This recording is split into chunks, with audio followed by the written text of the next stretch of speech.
friends, Heidi here from Rain Country. God is good all the time. And I'm here today to talk about some tips when it comes to foraging for medicinal herbs, mushrooms, and more. And I gotta let you know right up front, I'm not a pro at this. I learn this kind of stuff a little bit at a time. And a lot of that comes from just the things I grow in my own garden and then expanding out from there. Because when it comes to learning about this stuff, there is a lot to learn and it can be overwhelming and confusing. So what I highly recommend is if you learn about something such as, let's say, the turkey tail mushroom, and you know it's really healthy and you learn that it grows wild in your area, then start with that. If that's something you're really interested in, start with just that one alone. Don't try to learn about every kind of herb and mushroom there is all at once, because it'll just be too much. So usually how I do things is when I find out about something that's highly medicinal that I'm interested in, that's what I do. And I know it grows wild in our area, then I start learning about that particular thing, just like with the turkey tail mushroom. And so then it's a matter of knowing where to look and how to look and what to look for, because as with many things, there are lookalikes, and some of those lookalikes can be very toxic and should be avoided. Some are just mildly toxic, and there's actually some that are beneficial in other ways, but it's still good to know which ones are going to work best for what. So I only wrote down a few different examples just to start with to give you an idea how to go about this. So let's start with the yarrow, for instance. So yarrow is one of those. This is the yarrow from my own garden. I started growing years ago, before I even realized actually that it grew wild around our area.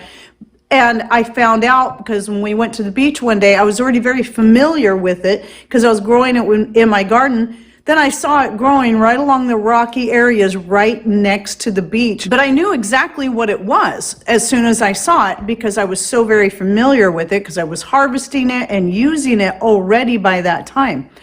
So that's how I was able to recognize that one right off the bat. However, yarrow has lookalikes, and some of them grow wild in this particular area as well. One of them is, I think it has two different names. I think it's sometimes called cow parsnip and it's sometimes called cow parsley.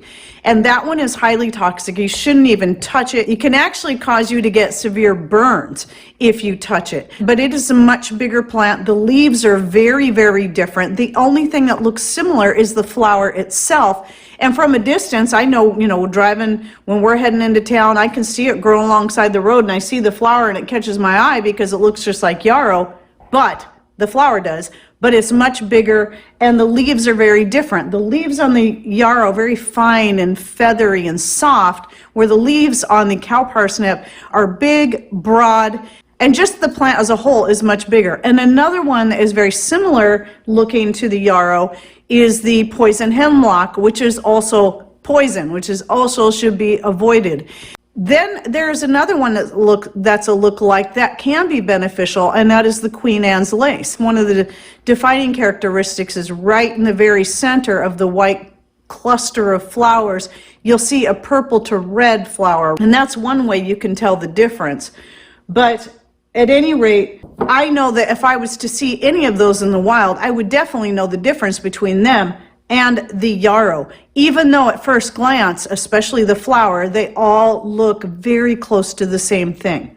So now let's talk about this turkey tail mushroom. So this is a new one to me as far as foraging for it, and we did find we had some growing wild on our property. It likes to grow on logs, especially fallen logs or rotted stumps, as most mushrooms of that type will do. And because I'd already been becoming familiar with it, because we got some from a friend, I'd been to her house and she was showing it there, she had just gathered a bunch, that we knew what to look for. But here's the thing, if you don't have that hands-on experience because you don't have someone to learn directly from, which I highly recommend if you can, then what you need to do right off the bat is when you go to learn about these and what they look like so you know exactly what to harvest, don't just look up that particular herb or mushroom and its characteristics. Look up specifically turkey tail lookalikes or yarrow lookalikes and so on and so forth, because there are some mushrooms that look similar to the turkey tail that are toxic. So when you look those up, usually what you'll get is a pretty good compilation, whether it be on a YouTube video or a web page, that will explain very clearly the differences. So when you're looking at mushrooms, usually one of the first things you do, because you're going to see that top right away and go, oh wow, that looks just like a turkey tail mushroom. And that might catch your eye, but you can turn it over, and one thing is that turkey tail mushrooms do not have gills, and they don't even have a false gill. They have very, very tiny pores that you have to look closely. Put your reading glasses on to look at those tiny pores, because at first glance it might look very smooth on the bottom, but you look closely and see if you can see any pores on it. It is also going to have a little bit of a fuzzy surface on the top side where you'll see the concentric rings, which are also an important part of telling the difference between the turkey tail and other types of mushrooms that might have a similar shape but might be solid in color. So when you're looking at these different things, read everything about it. Again, focusing on just one thing at a time. Read everything about what it should have and what it shouldn't have. So another one that grows wild around here, which is a real popular mushroom, mostly just for culinary uses, though it's got great benefits too because it's just high in lots of great nutrients, is the chanterelle mushroom. So we can get a lot of those around here. But there are a couple of lookalikes that are, one is mildly toxic and the other one is highly toxic, and they look very similar. Now the chanterelle mushroom has more, it doesn't actually have true gills on the bottom. It looks like it does at first glance, but if you look closer you realize they're just more like blunt ridges, where a true gill is going to be deeper and sharper looking. So those mushrooms that look like the chanterelle that are not and that are toxic are the ones that have the gills on the bottom. But there's other things. The jack-o'-lantern mushroom, it is far more orange in color, tends to be more rounded over rather than cupping upwards, but it is a darker orange, and if you cut into it, it's also orange in the middle, whereas the chanterelle, when you cut into it, it is white in the middle, the flesh is, and it doesn't have a hollow stem. So these are just a few different things you can learn about the different mushrooms. Do they have pores or do they have gills? Do they have false gills? How is the cap shaped? Does it curve downwards? Does it curve upwards? What is the color? Does it have varying shades or is it a solid color? And where does it grow and how does it grow? Because chanterelles, they don't grow on logs like your turkey tail does or your chicken of the woods does. Here's a picture of chicken of the woods that we gathered a few years back. Those grow right on old stumps or fallen logs that are rotting. They tend to love that kind of stuff. Where chanterelles will grow mostly at the base of different trees in that nice spongy carpet that is below them. That's where chanterelles love to grow. So anyway, there's a couple of examples there. So again, learning about the lookalikes is just as important as knowing what the plant actually looks like at first glance. Because the more you become familiar with that, the more the easier it will be to recognize right off the bat what it is.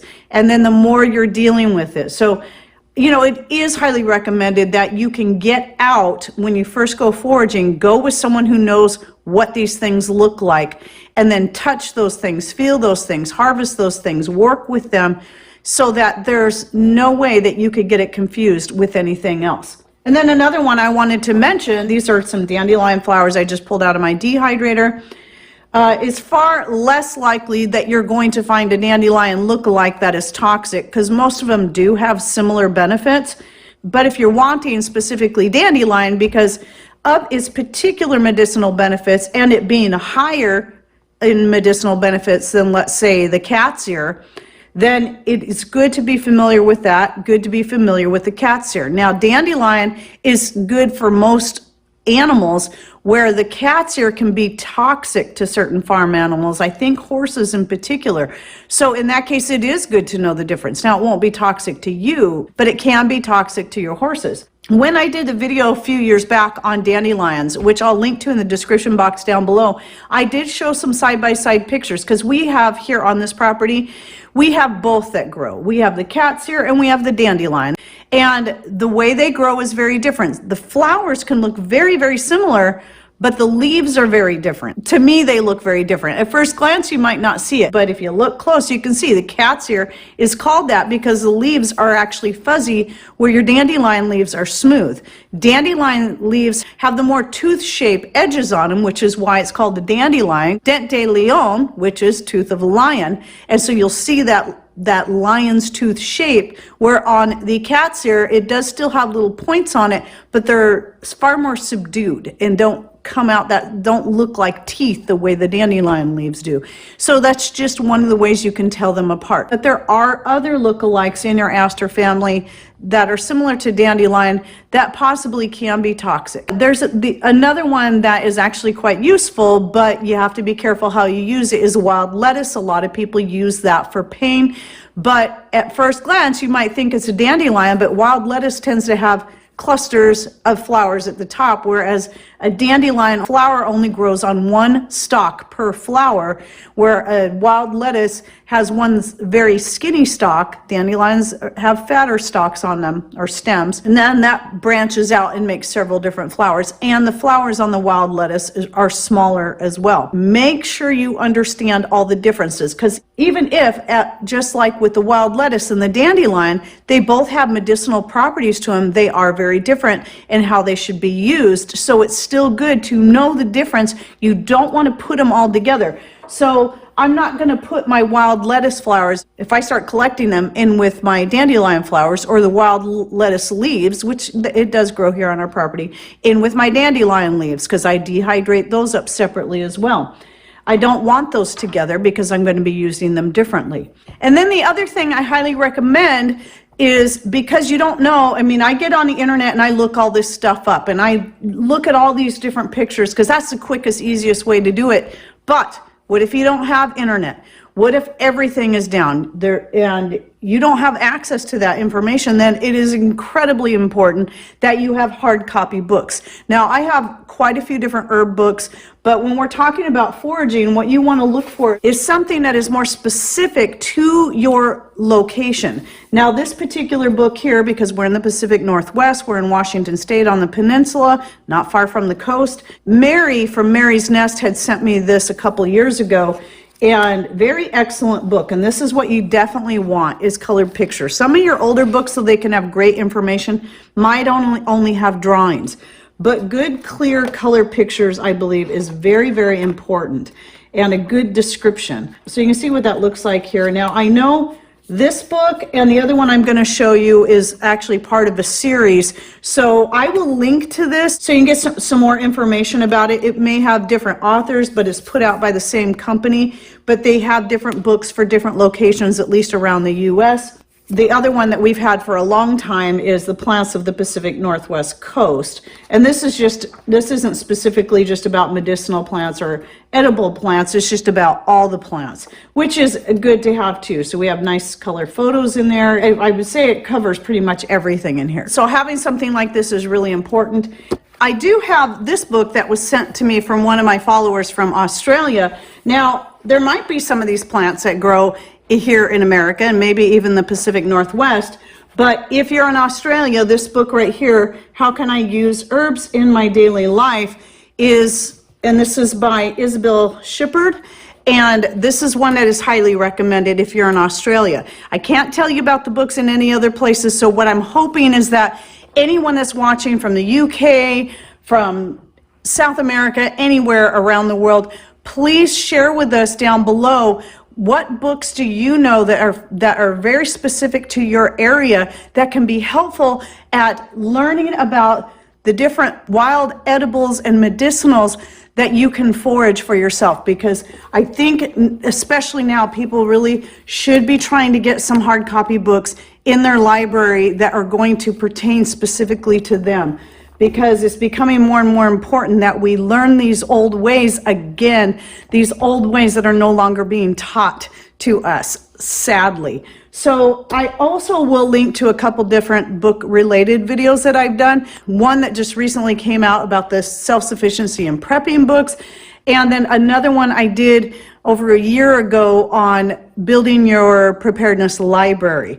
I have different information in both of those videos that I think will be very helpful if you're really trying to build that library, because books like this are worth their weight in gold. It's really important to make sure you have hard copy books that teach you about skills and anything else you're going to need to know if you do not have access to these things or a way to do them or access to the information. So please, any other suggestions you have that you can throw out there, please put them in the comments down below so other people can learn from you as well, because this is just really invaluable information that we all really need. All right, well, I hope you enjoyed this video and it kind of gave you some ideas of how to get started. Remember, don't try to overwhelm yourself by trying to learn too much at one time. Just pick something, study it, learn about it, and then start going out and looking for that specific thing. All right, well, thanks for watching. Take care, and God bless.